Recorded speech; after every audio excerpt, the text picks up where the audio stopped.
Most people do the same few bodyweight exercises over and over again, and there's nothing wrong with that, but it can make your workouts feel stale and leave serious gains on the table. So today I'm going to share 5 advanced bodyweight exercises that you've probably never heard of. They aren't gimmicky tricks either. These are time-tested movements with scientific support that I personally do every week, and I think you should too. We'll start with one that's fairly uncommon, and then as we go, they'll get more and more obscure. I'd say maybe 25% of you have done exercise 1 at some point, but I'd bet less than 1% of you have ever even seen exercise 5. I think they're all worth doing. Okay, the first exercise is a simple way to build bulletproof single leg strength, improve your balance, increase ankle mobility, and develop the kind of functional power that most people lose after 40. It's the pistol squat. And if you've never tried a full pistol squat before, you need to next time you work out. This exercise completely transformed my leg strength and balance. I used to struggle with stability and knee pain, but after working up to these consistently for a few months, all of that disappeared. Now, for some context, most people do regular squats and lunges for leg training, but those movements don't specifically challenge your balance and single leg coordination the way pistol squats do. The pistol squat forces you to develop true unilateral strength while maintaining perfect balance. It's one of the most demanding bodyweight leg exercises you can do. Pistol squats can bulletproof your knees and ankles by strengthening all the stabilizer muscles around these joints through their full range of motion. And if your legs feel weak or you struggle with balance, you'll get massive benefits from working toward these. The scientific evidence is clear.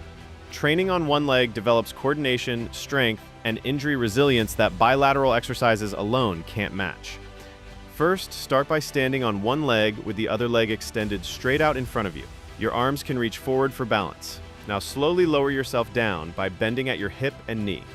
Your extended leg should stay straight and hover off the ground. Squat down as deep as you can while keeping your heel flat and your chest up. Then drive through your heel to stand back up. That's 1 rep. This will feel incredibly difficult at first, especially if you've never done single leg work. Most people can't even get close to a full pistol squat when they first try. That's completely normal. Start by holding onto a door frame or pole for assistance. Lower yourself down with support and use your arms to help you back up. Over time, use less and less assistance until you can control the entire movement with just your leg. You can also do box pistol squats, where you sit down onto a bench or box, which makes the exercise significantly easier. Once you can do 10 clean reps sitting to a box, lower the box height gradually. Another progression is the assisted pistol, where you hold a counterweight like a light dumbbell in front of you. The weight acts as a counterbalance that makes it easier to stay upright. Try it out and see how close you can get to a full pistol. If you can't go very far at all yet, that's fine. Just work on improving your range gradually. I usually do these for 5 to 8 reps per leg for 3 sets. And while I don't think this movement will suddenly make you squat 500 pounds, I do think it fills a crucial gap in single leg strength and balance that most exercises completely miss. Next exercise takes the standard push-up and adds a specific scapular movement that targets one of the most neglected muscle groups in the body, at least in theory. I call it the serratus push-up, and it's one of the best movements for shoulder health and preventing injuries. Here's the idea. Your serratus anterior is a muscle that wraps around your rib cage and attaches to your shoulder blade. It's responsible for protracting your scapula, which means pushing your shoulder blade forward and away from your spine.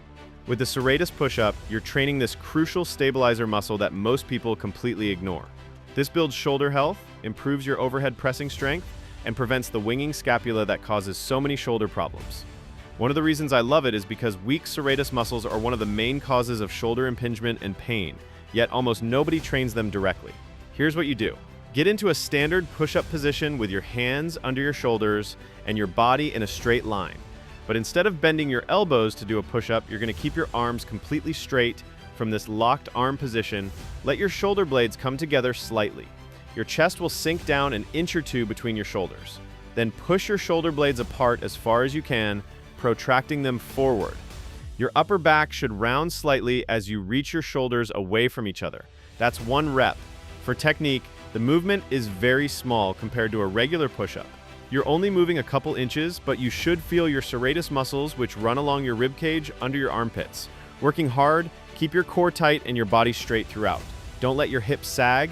Do 10 to 15 reps, moving slowly and with control. Focus on that scapular protraction, really pushing your shoulder blades apart at the top. I usually do these as part of my warm-up or after regular push-ups on upper body days. And while I don't think this movement will put massive size on your chest, I do think if you're completely missing scapular stability work in your training, you're leaving massive gains in shoulder health and injury prevention on the table. So give them a shot. I think you'll feel muscles you didn't even know existed. Okay, so far we've only hit pistol squats and serratus push-ups. The next three are definitely more obscure. Okay, this next exercise I've been doing consistently, and I absolutely love it for building overhead pressing strength and shoulder stability. It takes the standard handstand push-up and makes it accessible by using the negative portion only. It's the handstand push-up negative against a wall. Now, I've talked about shoulder strength before, but here's the key point. Training the negative portion of any movement builds incredible strength because you're controlling weight through the range where you're naturally strongest. That's where the handstand push-up negative comes in. You kick up into a handstand against a wall for stability, then slowly lower yourself down with control. The eccentric contraction builds enormous shoulder strength and stability. New research shows that eccentric training can build strength faster than concentric training alone, especially for movements where you're not yet strong enough to do the full rep. Set up by placing your hands about 6 to 12 inches away from a wall. Kick your feet up onto the wall so you're in a handstand position with your heels resting against the wall for balance. Your body should be as vertical as possible. Now slowly bend your elbows and lower your head toward the ground. Take 3 to 5 seconds to descend with control. Once your head lightly touches the ground or you get as low as you can, carefully step down and reset. The key is controlling the descent. Don't just drop down quickly. Fight against gravity and lower yourself as slowly as possible. This eccentric overload is what builds the strength you need to eventually press yourself back up. Do 3 to 5 controlled negatives per set, resting as needed between reps. The handstand push-up negative is incredible for building shoulder pressing strength that translates to all your other pressing movements. It also builds core stability since you have to keep your entire body tight while inverted.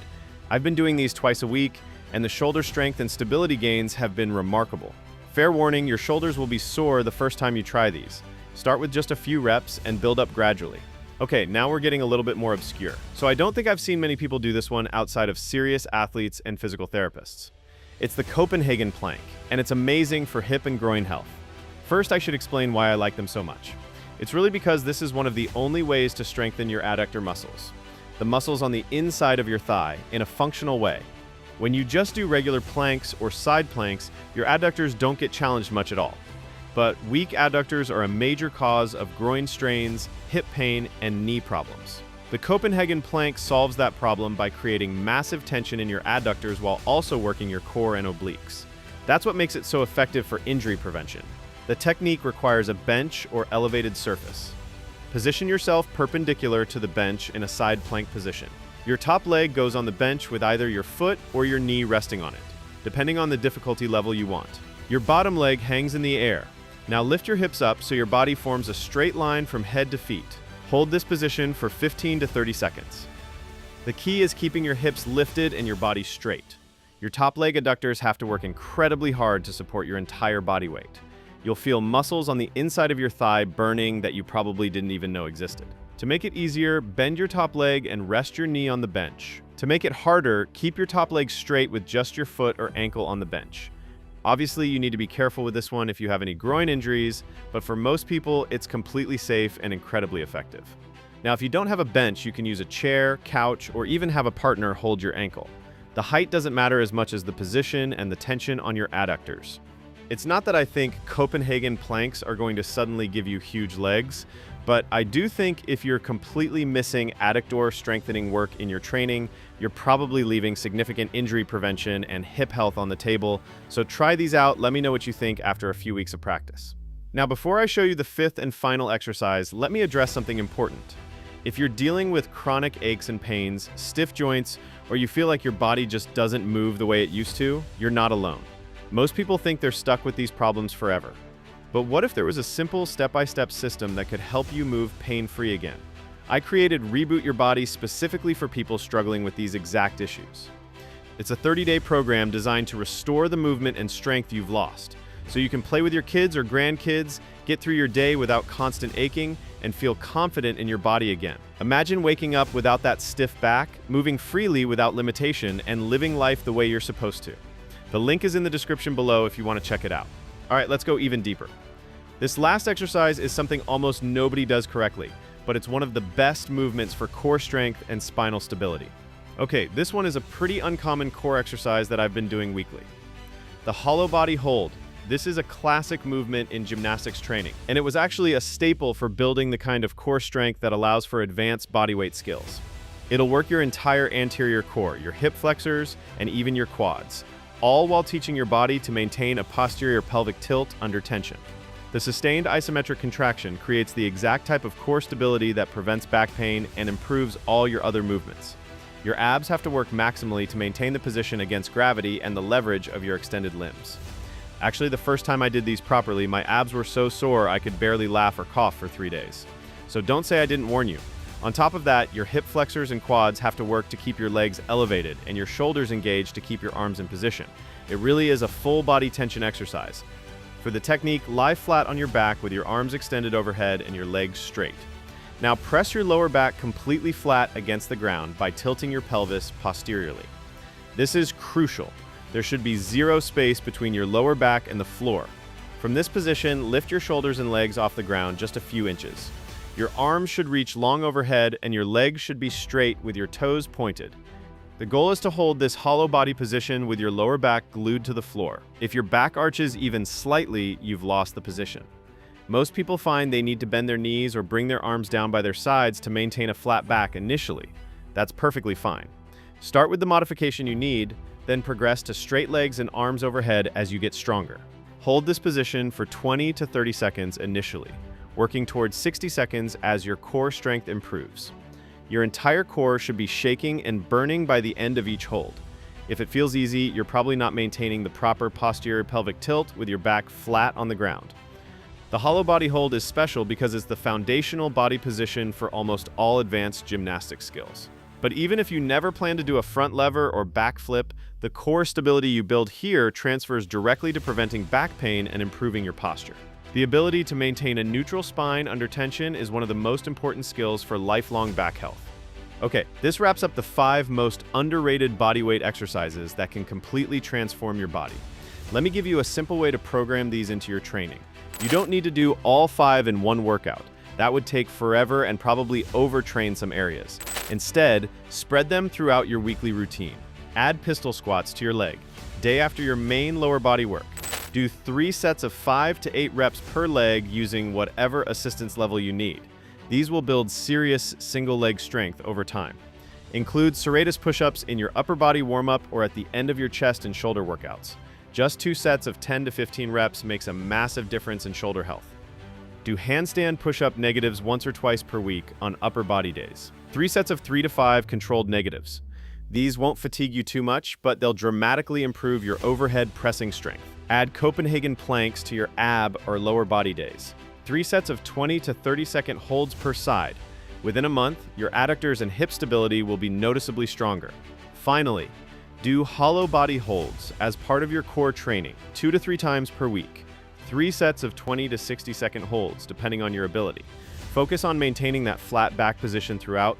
These 5 exercises address weaknesses and limitations that almost everyone has but nobody trains. Weak single leg strength from only doing bilateral movements, poor scapular control from neglecting serratus work, limited overhead pressing strength from avoiding inverted positions, weak adductors from never training them directly, and insufficient core stability from only doing crunches and planks without proper spinal positioning. By adding these movements to your regular training, you're filling in massive gaps that leave most people injury-prone and functionally limited. The beauty of bodyweight exercises is they require 0 equipment. You can do all 5 of these at home with just a wall, a bench or chair, and some floor space. No gym membership, no weights, no machines, just you and your body weight. Within a month of doing these consistently, you'll notice real changes. Your balance will improve dramatically. Your shoulders will feel more stable and pain-free. Your core will be noticeably stronger. Your single leg strength will increase significantly. Within 3 months, these benefits become permanent adaptations. Your body has rebuilt the strength, stability, and control it was missing. You move better, feel better, and have fewer limitations holding you back from the activities you want to do. The key with all of these movements is progressive overload. With pistol squats, work toward using less assistance and going deeper each week. With serratus push-ups, increase your range of motion as your scapular control improves. With handstand negatives, slow down the descent and work toward eventually pressing back up. With Copenhagen planks, progress from knee support to straight leg. With hollow body holds, extend your arms overhead and straighten your legs as you get stronger. These aren't exercises you master in a week.